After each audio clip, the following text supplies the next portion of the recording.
Previous lecture में WH type sentence in present indefinite हो रहा था। एक चीज मैं आपको संदेश सलाह देना चाहते हैं कि यदि प्रेजेंट इंडेफिनिट का यूज यदि आ जाता है, अच्छे ढंग से अंडरस्टैंड हम कर लेते हैं, तो निश्चित तौर से आप समझें कि और जितने टेंसेस हैं उनका यूज सरल हो जाता है। क्यों? क्योंकि केवल पहचान अलग होती है, सहायक क्रिया अलग होती है, और जो रूल यूज आता है या जो ट्रांसलेट रूल होता है वो समान होता है। आइए हम चलते हैं WH टाइप सेंटेंस। यदि आप पिछला लेक्चर न देखे हो तो आई बटन दबाएं, पिछला लेक्चर देखें। अब इसमें एक सेंटेंस आता है WH टाइप, वह किसको पत्र लिखती है।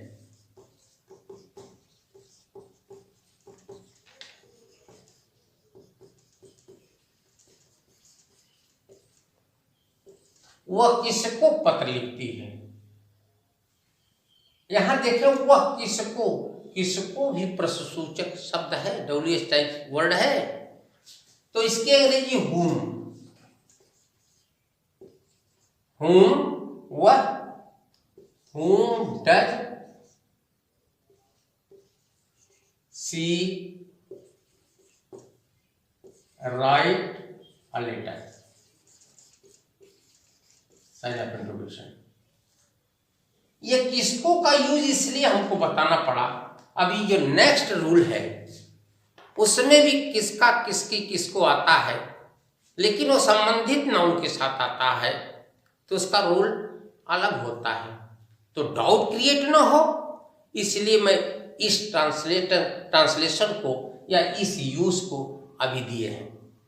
नेक्स्ट रूल है, यदि हिंदी सेंटेंस में, हिंदी वाक्य में कौन सी, कितना, कितनी, कितने, किसका, किसकी, किसके, कौन सा, कौन सी, कितना, कितनी, कितने, किसका, किसकी, किसके, यदि ये आता है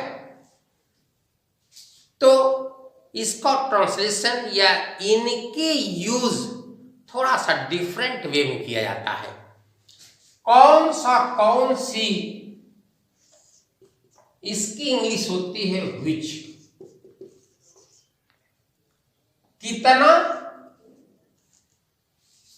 ये मात्रा सूचक है, इसलिए हाउ मच।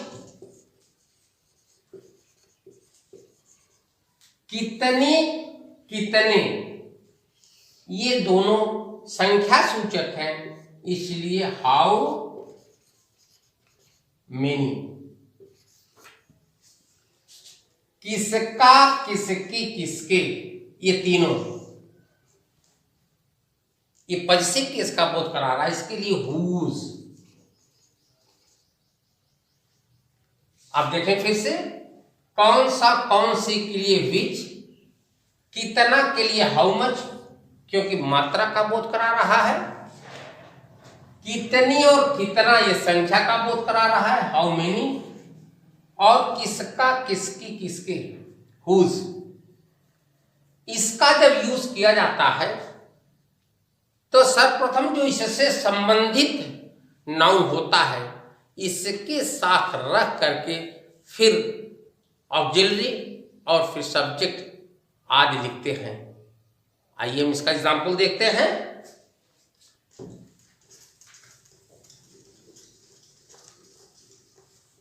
फॉर एग्जांपल,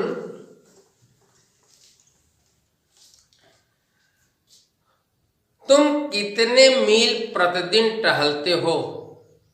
तुम कितने मील प्रतिदिन टहलते हो?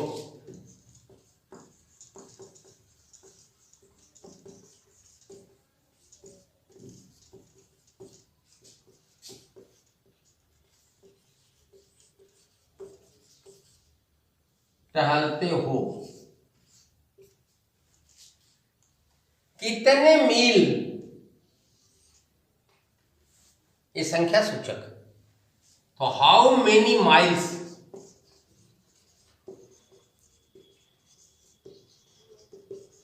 माइल्स डू यू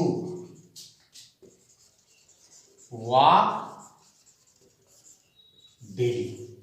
यहां आप देखें कितने मील, तो हाउ मेनी माइल्स, क्योंकि मील कितने का संबंधित नाउन है, इसलिए हम इसको साथ लिखकर सहायक क्रिया का यूज किए।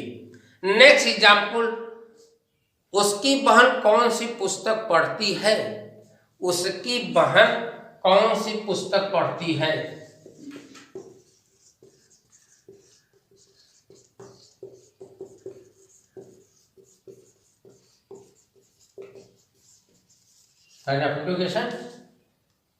अब देखिए कौन सी पुस्तक, ये संबंधित नाउन है। अभी कौन सी के लिए हमने विच लिखा था, तो विच बुक, विच बुक।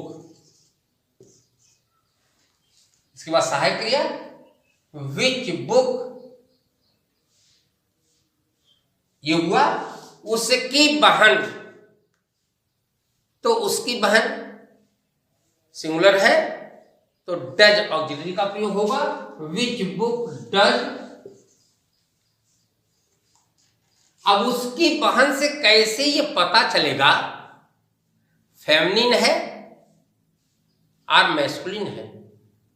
उसकी बहन राम की बहन भी हो सकती है और सीता की बहन भी हो सकती है, लेकिन मोस्ट इंपॉर्टेंट रूल है इन इंग्लिश, यदि जेंडर का पता नहीं चलता, जैसे वाक्य से अगर जेंडर का पता, जैसे यहां भी जेंडर का पता नहीं चल रहा है, उसकी बहन की राम की बहन है या सीता की बहन है, तो यदि जेंडर का पता नहीं चलता तो यहां आप एक चीज इसको लिख लीजिए, नोट कर लीजिए, तो उसको मैस्कुलिन जेंडर मान लिया जाता है, तो हिज सिस्टर होगा।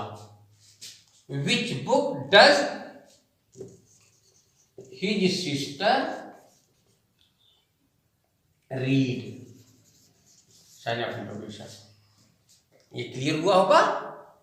यहां देखिए विच बुक। नेक्स्ट एग्जाम्पल है, तुम किसकी कलम लेना चाहते हो? तुम किसकी कलम लेना चाहते हो? यहां देखें किसकी कलम,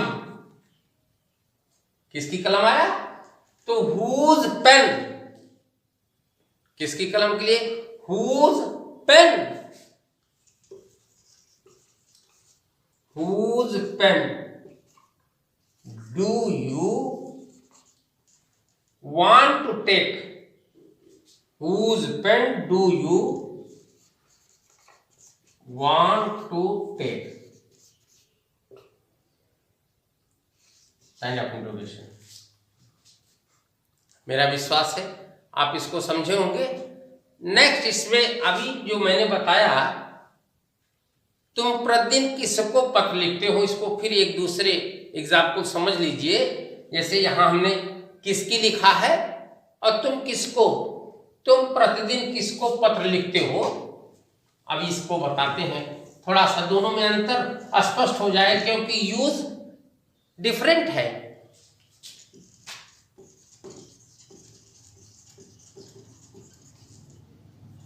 तुम प्रतिदिन पत्र लिखते हो, यहां किसको आया, ऑब्जेक्टिव केस होगा। यहाँ किसकी कलम या किसकी हूज जो है वह संबंधित नाउन से बिल्कुल जुड़ा हुआ है, संबंधित नाउन बिल्कुल निकट दिखाई दे रहा है। लेकिन यहाँ किसको पत्र लिखते हो, किसको का संबंध पत्र से नहीं है, तो यहाँ इसके लिए whom का प्रयोग होगा। whom do you write a letter daily? Sign of introduction. I think आप समझ लिए होंगे। हम अगला उदाहरण बता रहे हैं, अगला नियम बता रहे हैं, क्योंकि WH टाइप सेंटेंस में आपने देखा 2 वर्ब हुआ, 2 सेक्शन हुआ।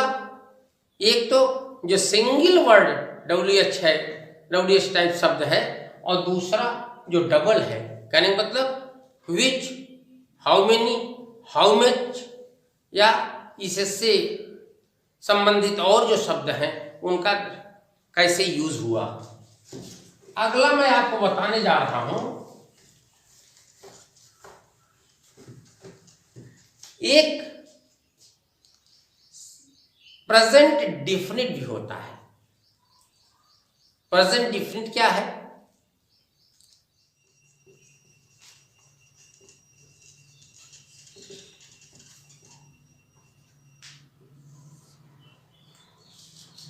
किताबों में इसका उल्लेख कम है, लेकिन मैं आपको बताऊं कि महत्वपूर्ण खंड है, क्योंकि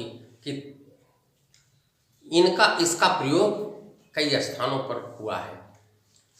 कैसे पहचानेंगे? यदि वाक्य के अंत में तो है, तो हूं या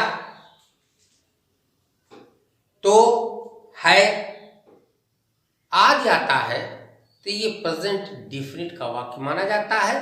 क्यों?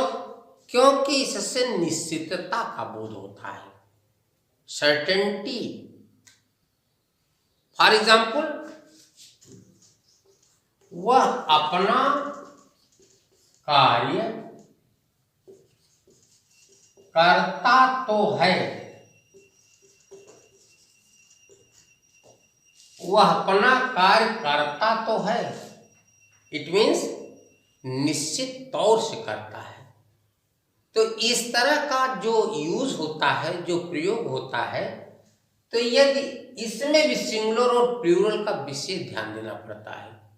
यदि singular subject, it means he, she, it, और एनी सिंगुलर सब्जेक्ट, कोई एक वचन,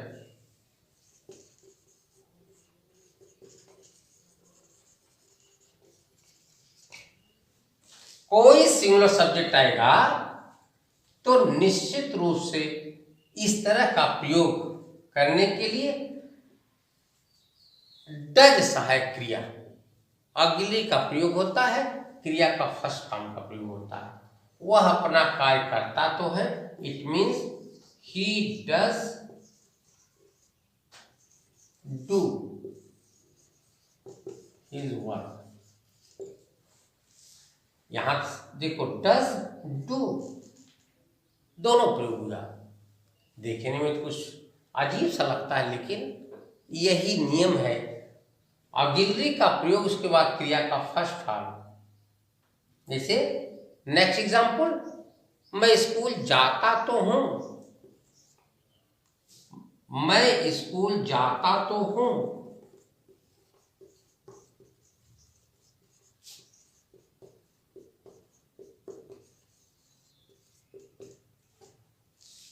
मैं स्कूल जाता तो हूं, लेकिन निश्चित जाता हूं। तो ऐसे वाक्य का अनुवाद जब होता है या यूज होता है, I do go to school.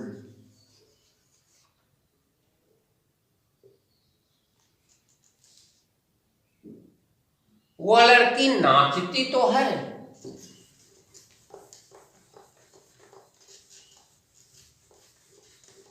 अभी मैं आई डू लिखा, इसके पहले मैं बता रहा था आपको यदि सिंगुलर सब्जेक्ट है तो डस ऑक्सिलरी आएगा, यदि आई वी यू दे अथवा कोई प्लूरल सब्जेक्ट आएगा तो उसके साथ do auxiliary plus verb in first form. For example अभी दिए थे, मैं स्कूल जाता तो हूं, I do go to school. ये लड़के मैदान में क्रिकेट खेलते तो हैं,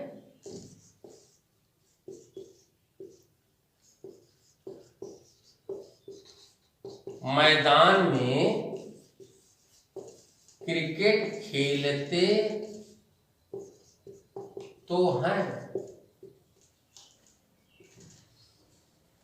ये लड़के मैदान में क्रिकेट खेलते तो हैं।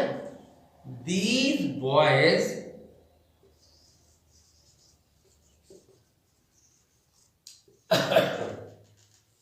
do play cricket in the field. Do play cricket in the field. Present ये डिफिनिट के एग्जाम्पल है। अभी टेंस मैंने शुरू किया, टेंस मैंने आपको प्रेजेंट इंडेफिनिट के जो डिफरेंट टाइप सेंटेंस थे, अफर्मेटिव, अफर्मेटिव के बाद हमने आपको बताया निगेटिव, निगेटिव के बाद इंट्रोगेटिव में 2 सेंटेंस हमने आपको बताया, एस और नो टाइप सेंटेंस, और दूसरा सेंटेंस जो यूज हमने बताया WH टाइप। WH टाइप में भी मैंने आपको बताया यदि कब, कहाँ, क्यों, कैसे, वाई, वेयर, व्हेन, etc, यदि ये आता है तो इसका अनुवाद कैसे करते हैं। इसके साथ साथ मैंने ये भी आपको बताया कि कौन सा, कौन सी, कितना, कितनी, कितने, किसका, किसकी, किसके, अगर ये संबंधित नाउन के साथ आता है तो उसका यूज कैसे होता है। इसके बाद हमने अभी आपको प्रेजेंट डेफिनिट बताया, प्रेजेंट डेफिनिट का यूज कैसे होता है, और जो नेक्स्ट चैप्टर में बताने जा रहा हूं इसी के अंतर्गत है सिंपल प्रेजेंट।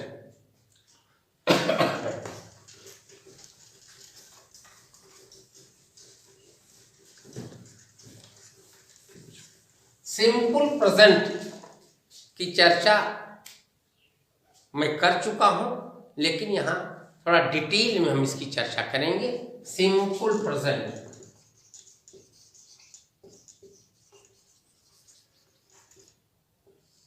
सिंपल प्रेजेंट, इसको थोड़ा समझें। कंफ्यूज, थोड़ा सा ये कंफ्यूजन पैदा करता है। यदि किसी क्रिया से कार्य होगा तो वह टेंस हो जाएगा, लेकिन कुछ ऐसे वाक्य होते हैं जिसमें किसी कार्य का होना नहीं बताता, तो उसमें सिंपल प्रेजेंट का प्रयोग होता है। मैं जब आपको noun, function and relation, complement of the verb बताया था तो उसमें हमने आपको बताया था बी अदर देन बी। तो बी अदर देन बी दोनों ऐसी क्रियाएं हैं जिनका प्रयोग सिंपल सेंटेंस में होता है, सिंपल प्रेजेंट में होता है, क्योंकि इसमें कार्य नहीं होता, एक्शन का बोध नहीं होता, इसलिए जो लिंकिंग वर्ब होता है वह पूर्ण क्रिया का कार्य करती है और सिंपल प्रेजेंट सेंटेंस को बताती है। जैसे मैं हूं, प्रायः यह अनुवाद आता है मैं हूं, it is I, it is I, मैं हूं। या किताब मेज पर है,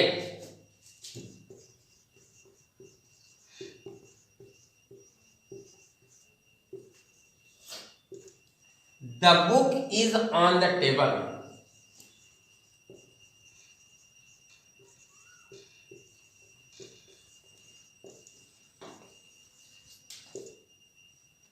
ऑन द टेबल। आप यहां देख रहे हैं, यहां इज लिंकिंग वर्ब पूर्ण क्रिया का कार्य किया, यहां इज है, हूं का इज, लेकिन यहां है का इज। लड़के मैदान में हैं, अभी बता रहे थे एक वचन और बहुवचन का प्रयोग, इसमें एक वचन सब्जेक्ट, बहुवचन सब्जेक्ट का, इसमें एक वचन सब्जेक्ट ही सी इट यदि आएगा तो उसके साथ इज पूर्ण क्रिया आएगी। यदि आई आएगा एम का प्रयोग होगा। वी यू दे या जो प्लूरल सब्जेक्ट आते हैं उनके साथ आर का प्रयोग होता है। इसके बाद इसका यूज हम नेक्स्ट वीडियो में देखेंगे। थैंक्स।